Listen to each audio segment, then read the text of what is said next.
welcome to the 2020 Ohioana Book Festival. I'm Steve Abbott, and I'm pleased to welcome you to Kent State 50 years later. We want to thank our festival sponsors and partners, all of whom you can find listed on the Ohioana website. And thanks to our official bookseller, the Book Loft of German Village. You can get copies of all of the books featured at the festival, and in particular those of our authors today, by going online to bookloft.com.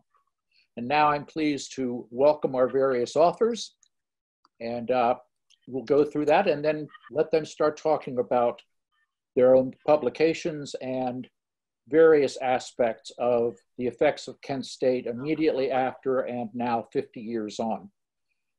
Chera Thompson and Neil Johnson are authors of the novel A Time to Wander, which was published last year and explores the dramatic changes of two characters involved in the early 70s anti-war movement. Chera attended Kent State University between 1971 and 73. The work has appeared widely. She now lives in Buffalo, New York. Neil has lived or worked on college campuses his entire adult life. Through the 1970s, he worked and volunteered with a wide variety of OSU community organizations, including early food co-ops and free medical clinics.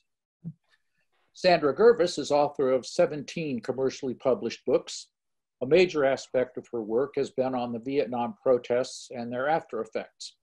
Her nonfiction title, Where Have All the Flower Children Gone?, delves into the Vietnam era, from student protest and conservative movements to comparing the controversy surrounding Vietnam and the Middle East. Her novel, The Pipe Dreamers, is a fictional exploration of the late 60s and early 70s set in a small Ohio town. Paula Stone Tucker is author of Surviving Kent State, a memoir. She witnessed the May 4th, 1970 shootings at Kent State. She was a reporter for the Kent State student newspaper, the Daily Kent Stater, and later for the Akron Beacon Journal. A retired clinical psychologist, she's worked with families, couples, and survivors of trauma and abuse. Her first book, Surviving a Kent State memoir, won the Florida Writers Association Silver Medal for memoir and biography. Before we get to talking, I just want to lay out a little context, because I'm sure a lot of people tend to think of Kent State in isolation, but in the 2 years prior to Kent State, the United States had seen the assassination of Dr. Martin Luther King and Democratic presidential candidate Robert F. Kennedy. Students at various parts in the country, including Ohio State University, had taken over administrative and classroom buildings and had been either charged criminally or dismissed from their universities. Former Alabama Governor George Wallace, running for president in 1968, drew 12% of Ohio's votes in the November election and won 5 southern states. The Soviet and Warsaw Pact troops had invaded Czechoslovakia to suppress the Prague Spring, which was an attempt by Alexander Dubček to liberalize the communist government. The Democratic National Convention in 1968 had seen a police riot in which police officers attacked demonstrators. And in Miami Beach that same summer, the Republican Party had nominated Richard Nixon and Spiro Agnew as their candidates. The Stonewall Rebellion had happened in June of 1969, with patrons and sympathizers of the drag bar Stonewall Inn in New York rioting against police harassment. And the November before Kent State, the largest demonstration to that time against the Vietnam War, took place in Washington, with another one in San Francisco. The crowd in Washington was nearly 500,000, San Francisco over 250,000. And that same month, the information had come out in news stories about the massacre at My Lai in 1968, in which hundreds of unarmed civilians were killed by US soldiers. Okay, let's start with Chera and Neil. Chera, why don't you go ahead? Okay. Hi, welcome to the Ohioana Book Fest. I'm really thrilled to be here. I co-authored a book with Neil Johnson about our time at Kent, which actually takes place it starts on the weekend of May 4th. Neil and I were at the campus the year after in 1971, but we did talk to many people, including a couple of nonfiction authors on the subject about what took place. And of course, being there the year after, we were involved in a lot of the repercussions from that horrible tragedy. And it actually has stayed ingrained with us, pretty much through our whole lives. So our book takes place on that weekend, and then it kind of rambles through the rest of the 70s. Everything there is to see and do. It's called A Time to Wander, so I'm just going to plug it right here. The majority, well, I would say a lot of it takes place on a hitchhiking trip, which, as you know, was a really popular mode of transportation during that era. But it's two people every other chapter. Neil and I experienced a lot of the same things, and so it's a female version and the male perspective, not always the same. So we thought that was pretty entertaining. And I'll let Neil talk a little bit about it now. Cheryl mentioned the hitchhiking section. I was a pretty accomplished hitchhiker back in the day. I probably had hitchhiked 15,000 miles by the time I had gone through Kent State. And what we did was we turned the hitchhiking trip into sort of a Canterbury Tales-esque a collection of all the different drivers that would pick us up.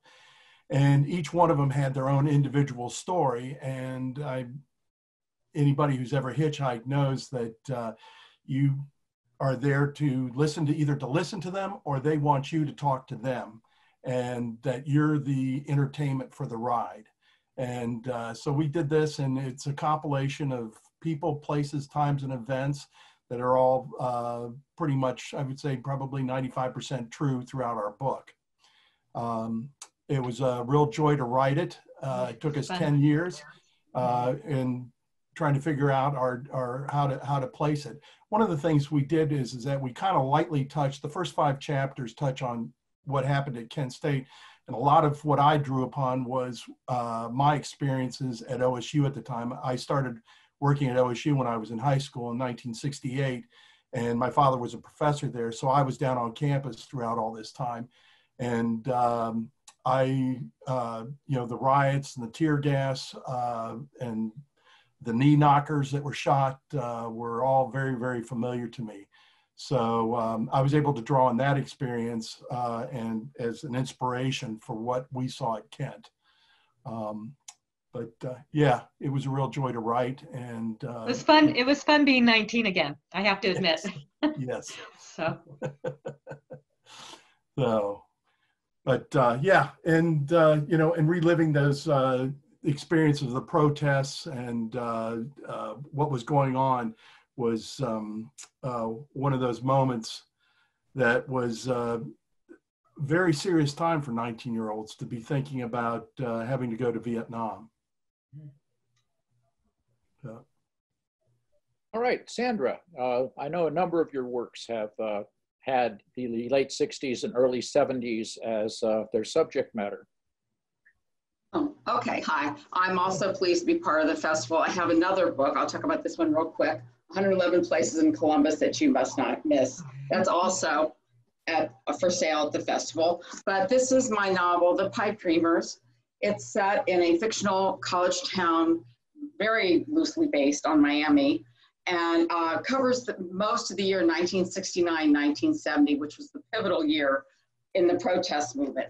And the character, it's set around a young woman who gets exposed to all sides of the protest movement.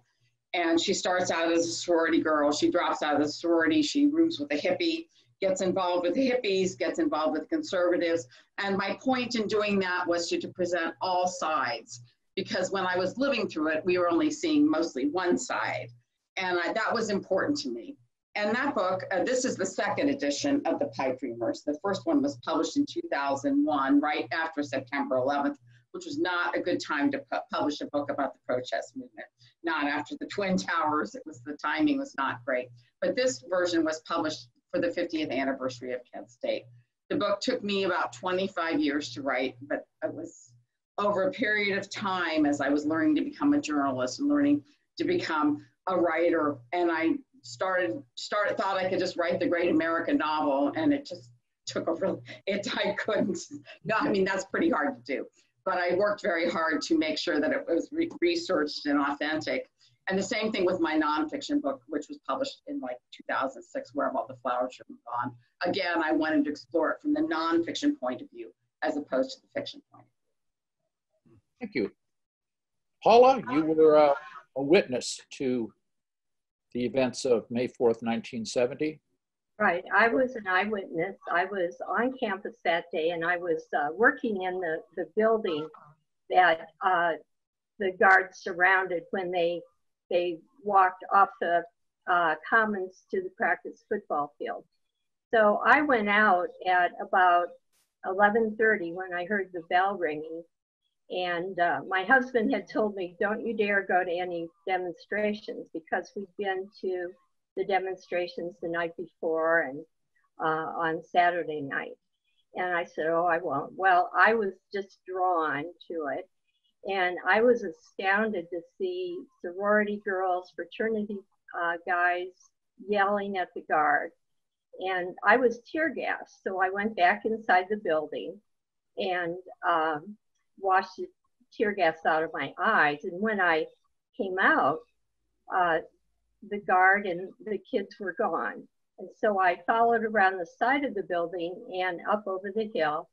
And as I got to the top of the hill where the pagoda is, I saw that the guard was in the middle of the practice football field. So I continued walking down the hill and watching and stopping and, you know, turning around and looking. And by the time I got to the place where the metal sculpture is, I heard some pops that I thought were firecrackers. So I turned around and looked, and I could see that the guard had knelt up at the top of the hill by the pagoda, and there was smoke coming out of the ends of their guns. Well, I was 5 months pregnant at the time, so I thought, well, gee, maybe these are dummy bullets or blanks, and maybe they could hurt me. I didn't know. So I walked over to the stairs by Taylor Hall, and I lay down. And just about the time I lay down, the firing stopped. So the first thing that I saw when I got up was Jeffrey Miller laying in the middle of the parking lot access drive. And so that is the beginning of the book. And then it recurs later on. I tell about my time at Kent State and my personal life, and then the what happened during the May 4th weekend. And this is my book. It's called Surviving a Kent State Memoir. And it's available at the Book Loft and also on Amazon.com. Thank you. I'm just going to start tossing questions out, and we're going to wander through this subject and see what connections or what lessons we might find from what happened at Kent State, what connections it has to what's happened since then, and particularly to events in the present day. The late 60s and early 70s was a time of social and political upheaval, and it was interwoven with what was nothing less than, at least in my household, a cultural civil war. So I want to ask the question, how did that mix of politics and culture set up what ended up happening at Kent State on May 4th? Whoever wants to go first. Okay. One of the things that I saw, remembering from those days, is that I think a lot of the middle class was kind of stuck in the status quo. You know, jobs were good in Northern Ohio, factories, steel mills. And I think a lot of people just didn't want, a lot of the middle class was conflicted on with the movement of the day. Communism was a big fear. that everybody thought, oh, my life is going to change forever. The communists are going to take over, take my house, take my kids, you know, no religion, as we have heard recently from somebody else. And I think it caused a lot of culture clash between kids who were starting, you know, facing the Vietnam War and their parents who were happy with the way things were going. Yeah, I agree with you. I mean, I was growing up, I also meant to add that I'm a child of the 60s and I was a freshman at Miami when the Kent State shootings happened. And I remember having these terrible arguments with my father at the dinner table. You know, he would always have the news on and they would always talk about body bags. And I'm like, how can you send people my age to war? You know, it's a war that you can't even justify. We would just go back. Mm-hmm. And speaking of that, like, watching it on the news every night, I think, you know, we had a limited amount of news, right?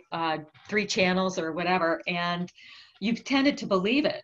My parents believed everything they saw, and, you know, when it came out later about the lies, the kids immediately, you know, felt betrayed and all that. But I think you know, that's the point when the parents shifted over, you know, that Nixon was lying and all of that. But up until then, we believed, you know, especially the middle class, our government and the news reporters. No such thing as fake news, I don't think. You know? Well, yeah, another thing that happened earlier on, Nixon ran for his second term on the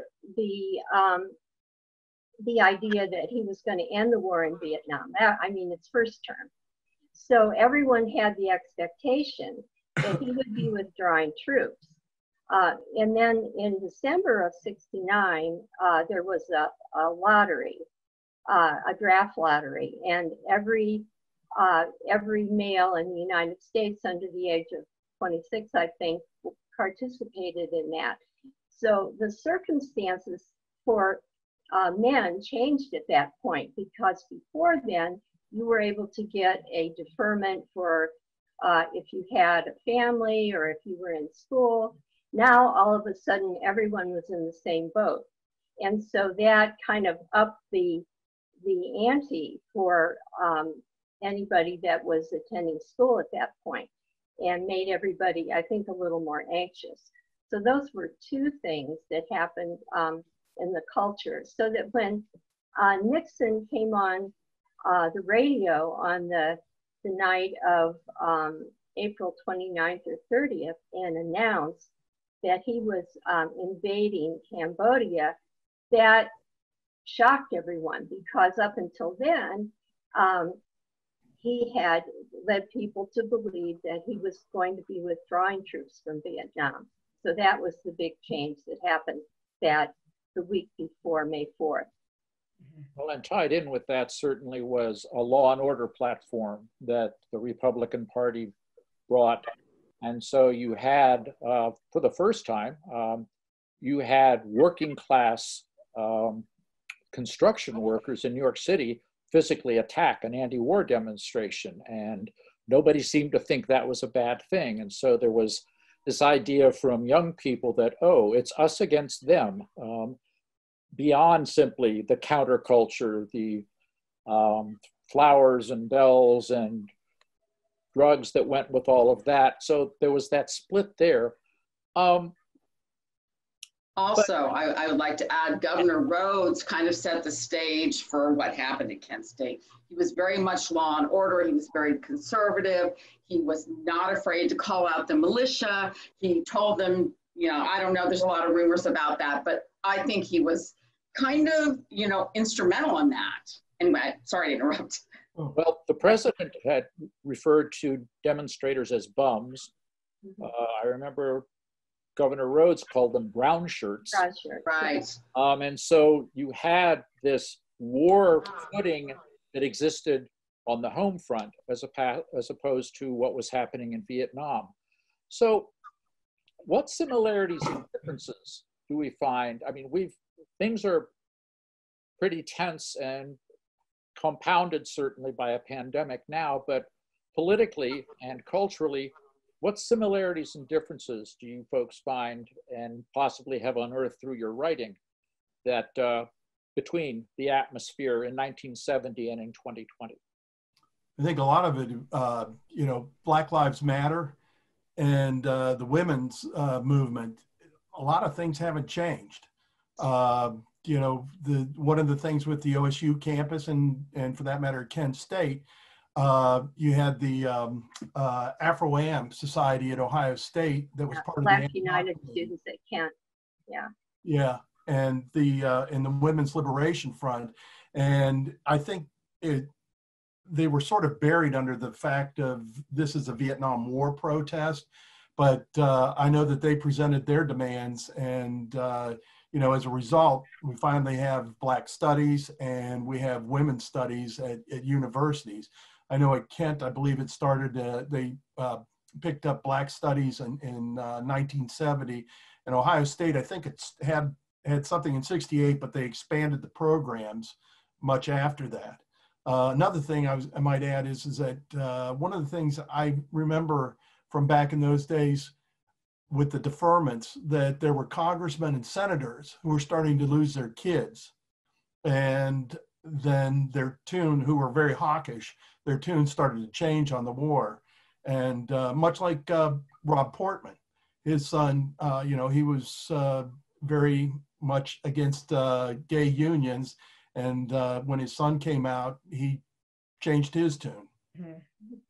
I think that's what the lottery did too. It equalized it. And, you know, like you said, upper class and politicians were starting to have their kids go to war, and that changed, you know, a lot of it. I was going to say that it seems today, before that happened, it was like mostly youth and their parents, you know, versus their parents or the older generation. And you could just look and know which side practically each of them were on. But now I think it's cross-generational on both sides. You don't really know until you hear who's, even with your friends, which side they're on. Yeah. It's politically divided, and it's also economically divided. You know, it's not age divided. Yeah. But it's definitely, right. And I never thought it would ever go back to what like it was with the 60s, but my gosh, it's back there, and in many ways even more frightening and you know, than it was back then. Yeah, I hate to say it, but that's how I feel. Mm-hmm. I think that another slight difference is that the political leaders now, just because of the political climate leading up to 2016 and now beyond that, have become very divisive just among themselves. And people have accepted that, whereas in the past, it was almost accepted that you would disagree with your parents, and that was where the cultural divide was. Like other people said, you know, I had that argument with my parents every weekend about the war, and but that was kind of to be expected as a rite of passage. Mm-hmm. Yeah. One of the things that at the time I kind of thought it was a good thing was a volunteer army, and you know, looking back on it, I think one of the things about the draft, you know, not that I'm advocating, you know, a war, but I think the draft, when everybody's involved, it makes people think twice about sending their kids to some part of the world. It's easier to send somebody else's kids than it is your own. Right. Yeah, I agree with you. Yeah. So I know in my own household, as soon as, well, I actually ended up working as a draft counselor, because as soon as the draft turned into the lottery, I had a number of 116. And that year they went up to 109 in the draw. So I was having to weigh very heavily some choices about, was I going to make a public statement of resistance on the steps of the federal building, or was I just going to disappear for a while and let happen what happened? I was determined not to go to Canada, for example. So how are the attitudes that were involved then? Some of you have alluded to that in terms of the typical generational conflict, the generation gap, as it came to be called there, the rebellion against parents that's so typical. But how are the attitudes of students who are our contemporaries, for example, how are they different today? I mean, what's different about the circumstances? I mean, we're in a period of very similar tumult. In the years preceding, I mean, 1965 to 1968, every summer, urban riots, military troops, National Guard being called into cities. So the idea of large protest movements and destruction in cities was fairly common then. So what are we looking at that's either the same or different now? Well, there's the internet. Oh, go on. No, go ahead. Well, there's the internet and the fact that everybody is interconnected and the fact that we're a global village. Before the only way you could get things out was to tell your friends or pass out flyers, or, if you happen to be out and about, somebody says, well, there's a demonstration up the hill over at the ROTC building. That's what happened to me. That's how I got involved with the ROTC, the ROTC takeover at Miami on April 15th. And it just makes all the difference in the world. And I think that because of the 1960s, there's not as much of a generation gap in terms between parents and children as there had been. In fact, a lot of kids want to stay with their parents. A lot of kids want to be close with their parents. And that's a good thing, actually. So what were you going to say, Neil? I was starting to bring up Jackson State and Kent State. Yeah. And I hate to say this, but I think, first off, I was shocked at how Jackson State was kind of played down, that there wasn't really any, as much outrage. And I think that maybe, a lot of white America looked at Jackson State as an extension of the race riots in Detroit. And even though that was not the case. And it's, one of those things that was always kind of played down, whereas you have 4 white middle-class kids at Kent State are shot, that shocks the nation.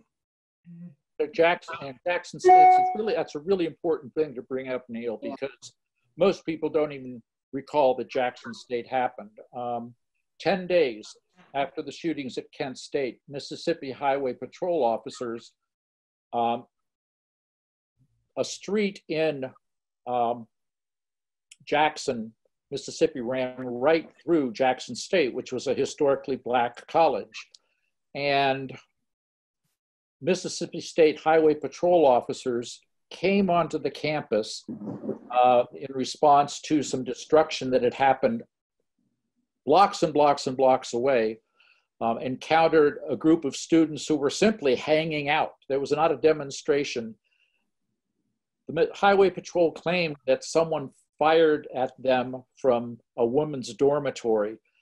They responded with 400 rounds fired in about 28 seconds. It killed 2 young men. It wounded 12 other people. There's a picture of the glass that goes up 4 stories in which bullet holes are just all through it. No one was ever charged there. And again, what Neil made as a point, that it was 2 Black kids. And so here we have that connection to Black Lives Matter. And I wonder if Jackson State would have happened today. I was actually thinking about that, how different the reaction would have been today as opposed to 50 years ago. Completely different. Yeah, or even 10 years ago. Yeah, I think so. Yeah. And I think, go ahead. I think that, we're seeing exactly how racist I mean, we already knew some people were racist, but you didn't consider yourself being racist. But I think we've opened up to that. We're all racist if we're, being brought up in a certain way, with certain privileges as the white community would be. And that, because of social media, I have to say, different resources that you can get different opinions, not just the mainstream opinion, and it gets out there. you know, it gets out there faster, as we know, and more broader. So I think that's a good thing.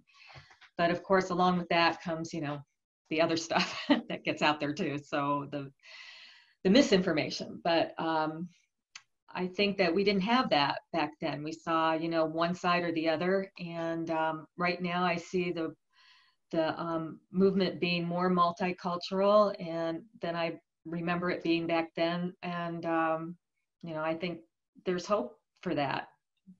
We're willing to admit, you know, the things that we've done wrong with this, but it's still not enough. So, you know, we're not there.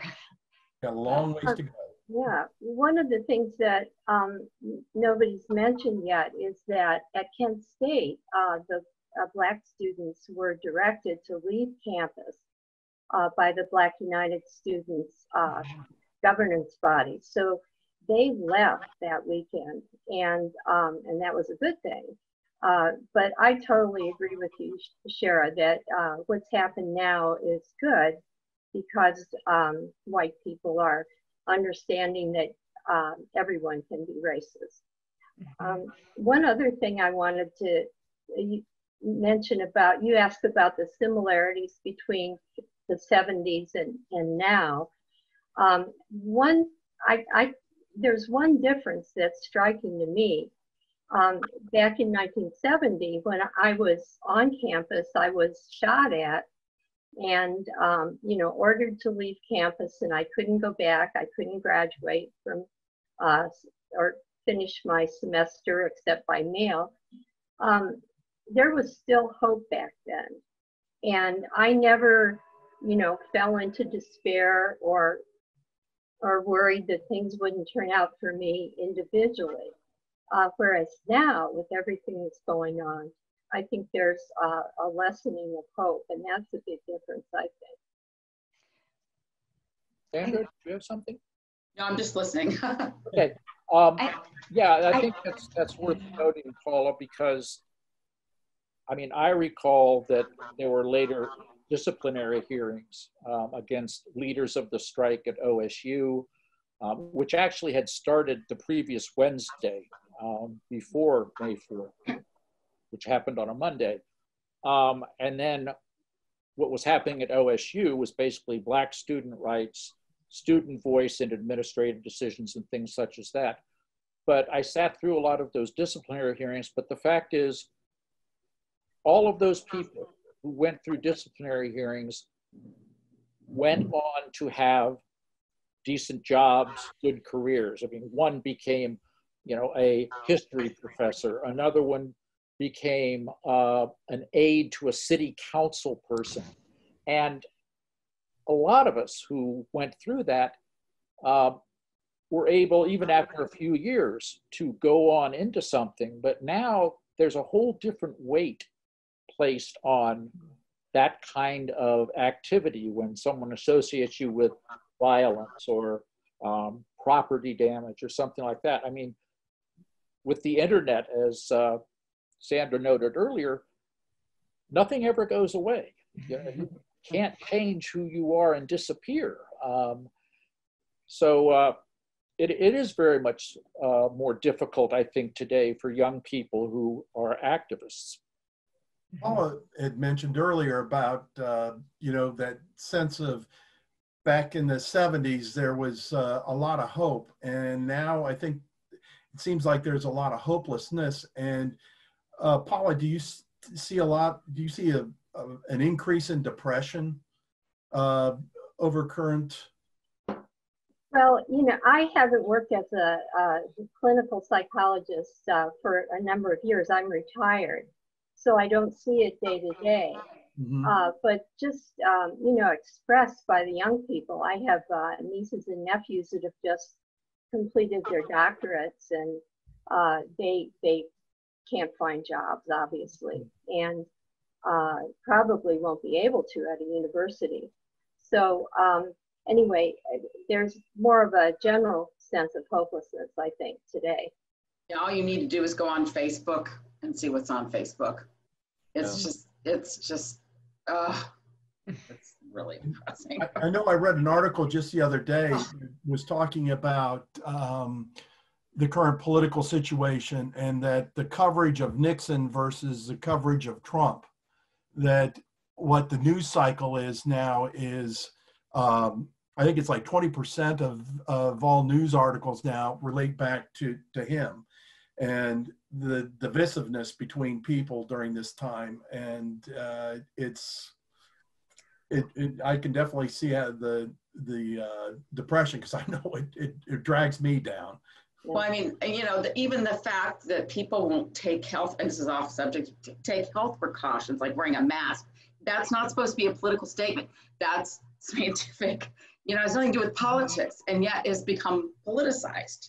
Yeah. And people are dying because of it. Yeah.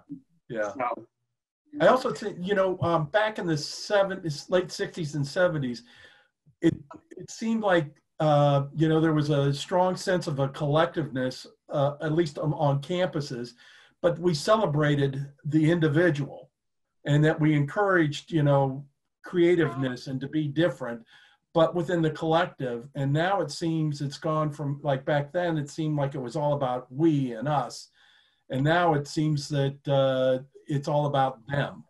And that's referring to both sides. It's pointing fingers and that, you know, that strain, and that, you know, to be an individual is, you know, with a lot of tribalism going on now.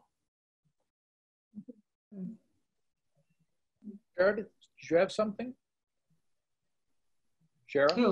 Oh, no, no, I was, you know, thinking of my own kids, and they have you know, they're frustrated and all, and I can see, you know, but I don't see a real sense of hopelessness in them in particular. You know, they are in the more creative, one's a designer, and, you know, the other one's a musician. And I see that they're stronger because they have all these different resources. They're not afraid to, you know, put a blog out there.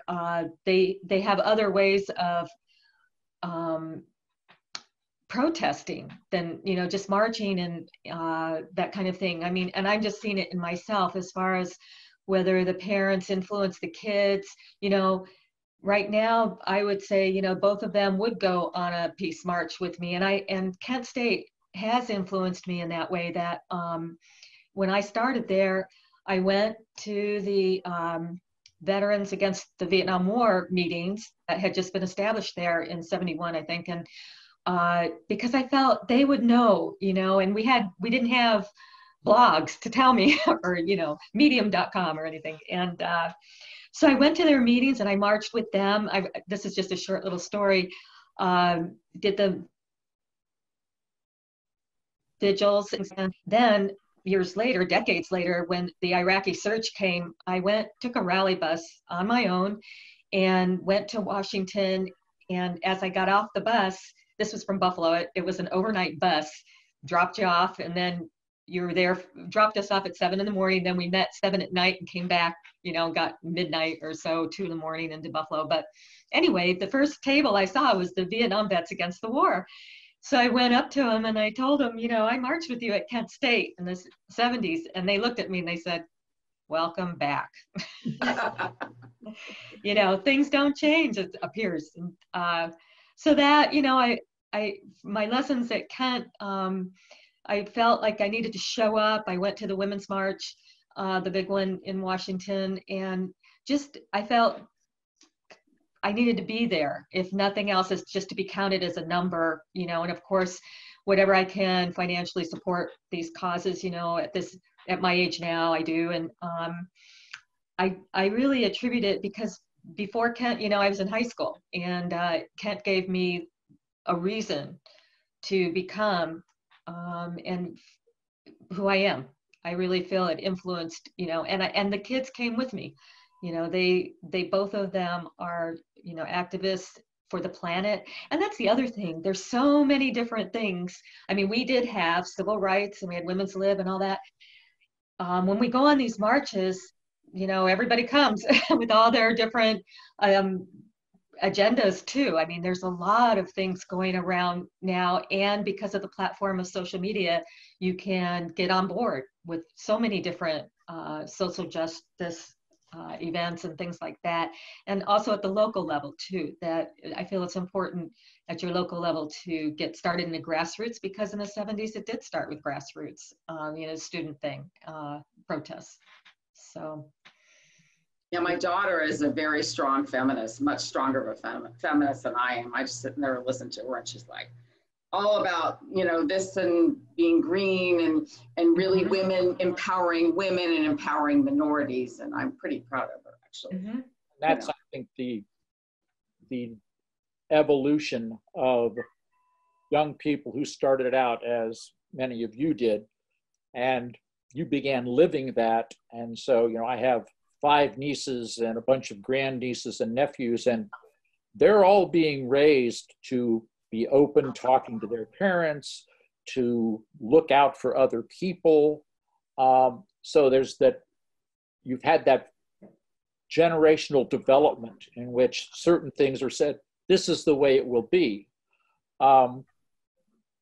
It's worth noting, given what's happened with federal marshals and Homeland Security people in Seattle and Portland, that at Kent State, the National Guard unit that was reassigned to Kent had already experienced 2 ghetto riots and was just coming off of providing cover for steel trucks because the Teamsters were on strike.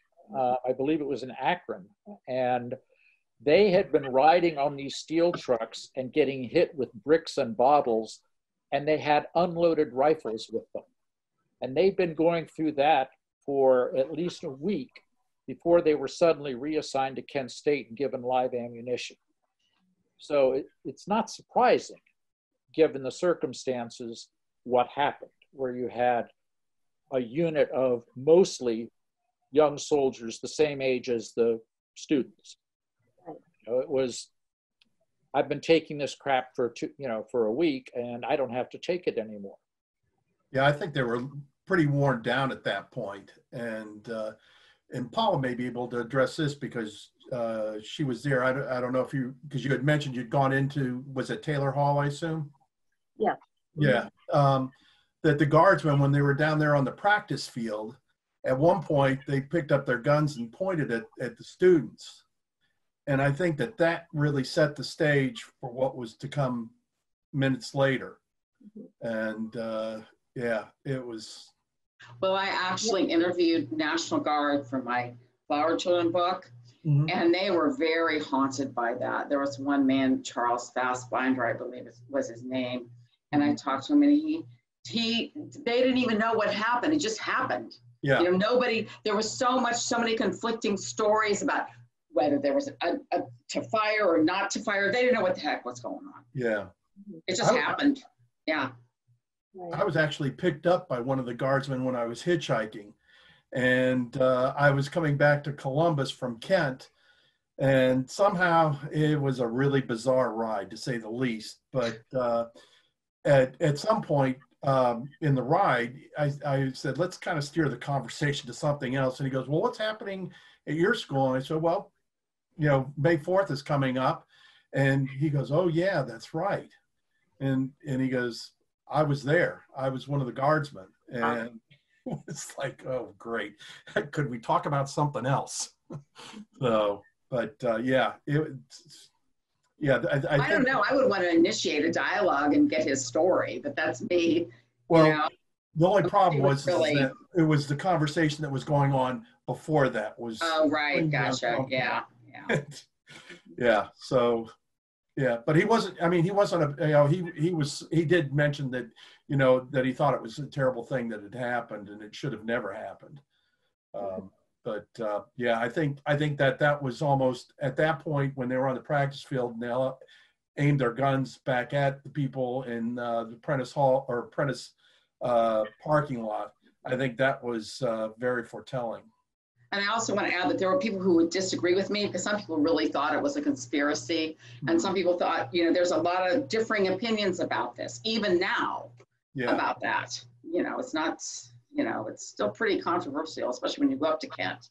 Well, I think too, I remember talking, my dad was a cognitive psychologist, and I remember talking with him when, you know, I don't know, it was before this all happened at Kent. We were talking about the Vietnam War, and he was saying one of the reasons why they send 18-year-olds to war is because they're very impulsive.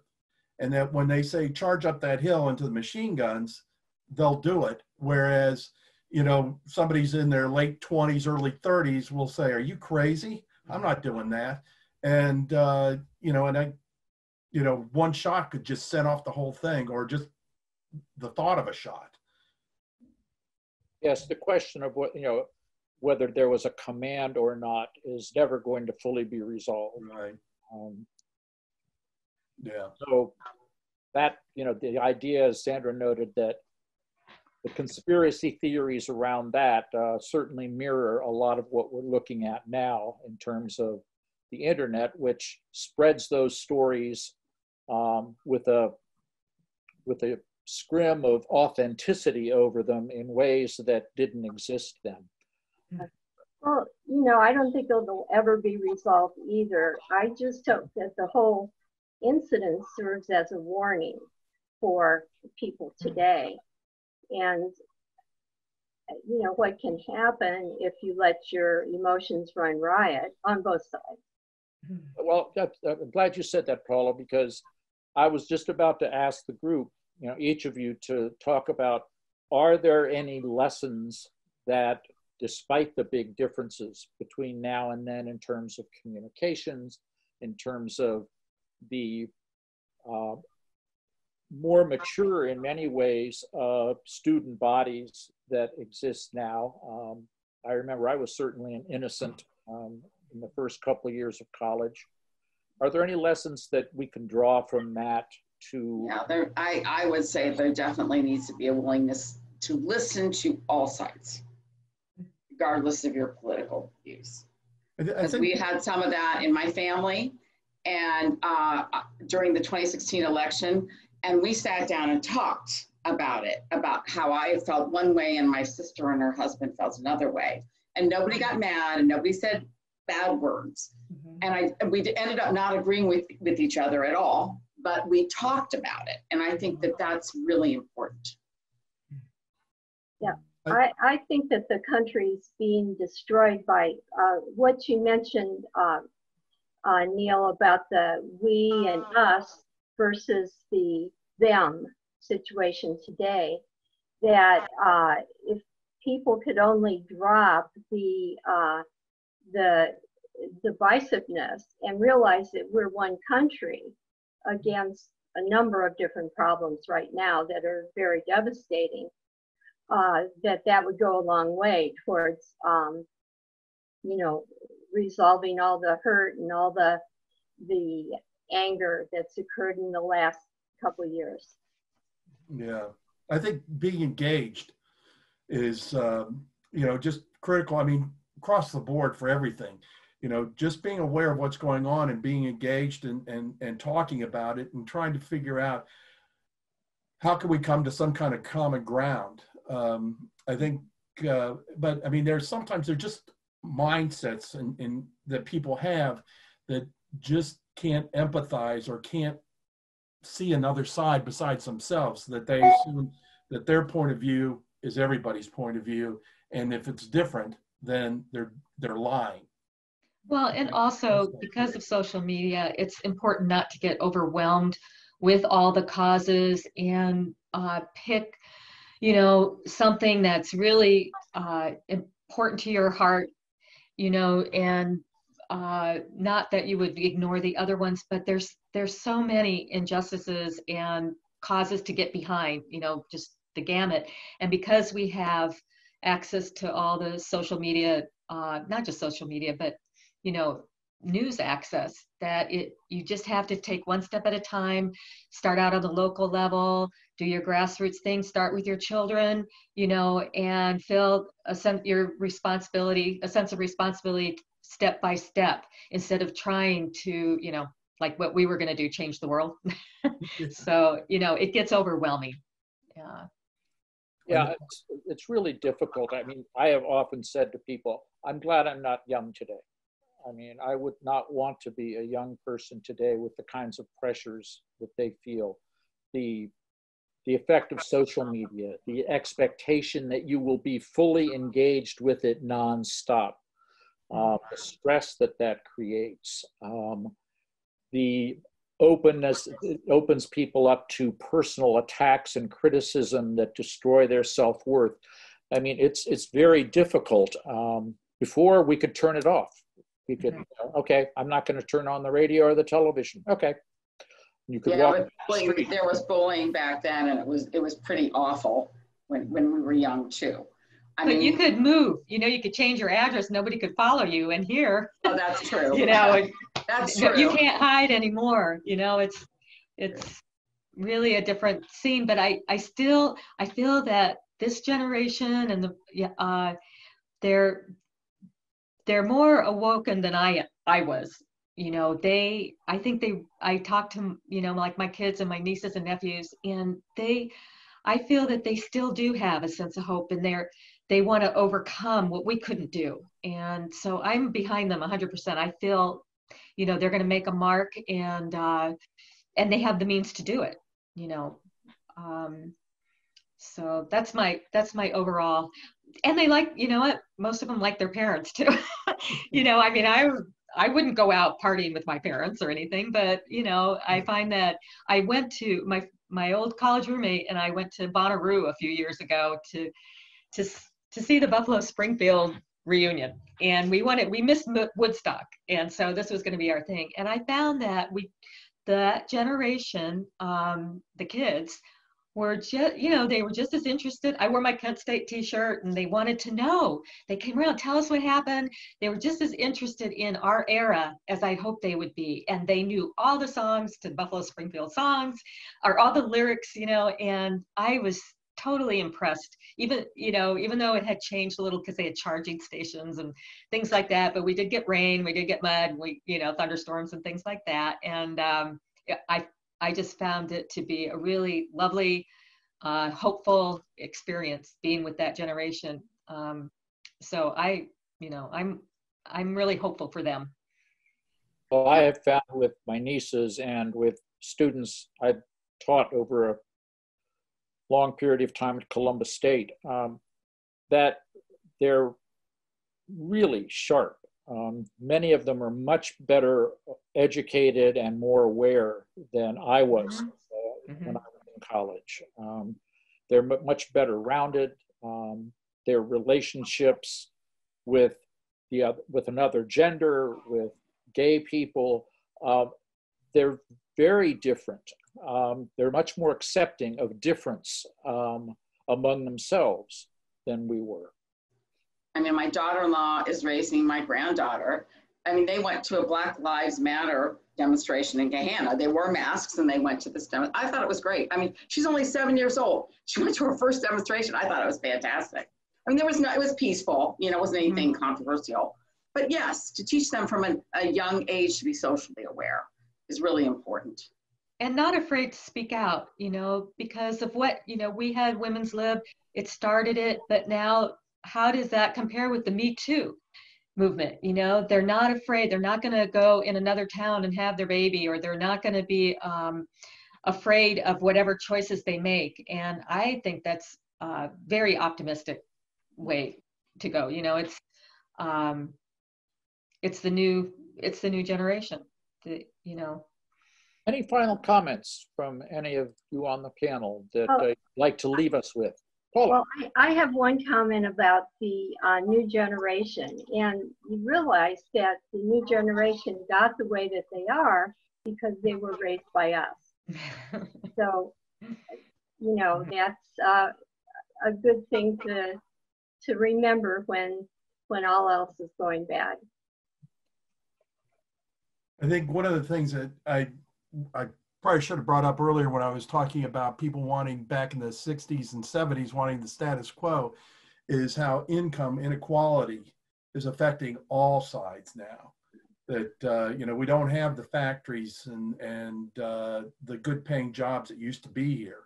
And the ones that are here, you know, people, they don't pay enough. So I think that that's caused a lot of divisiveness too. Yeah, I think we're going through a period of major upheaval right now. Yeah. And I think that at some point the dust will settle, but it's a period of major upheaval. Yeah.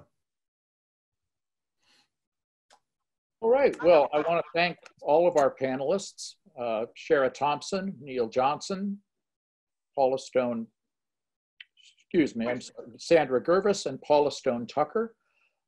Thank you for sharing your ideas with us and your memories and insights into Kent State 50 years after. A reminder that you can get copies of the books by each one of these authors from the Book Loft of German Village at bookloft.com. Sandra has Thanks, shameless self-promotion over here. And again, I want to thank our festival sponsors and partners. I want to thank all of you for joining us. Please check out the Ohioana website for all of this year's festival programming. Thank you, Steve. Thank Thanks, you. It was Steve. great. It was Yeah.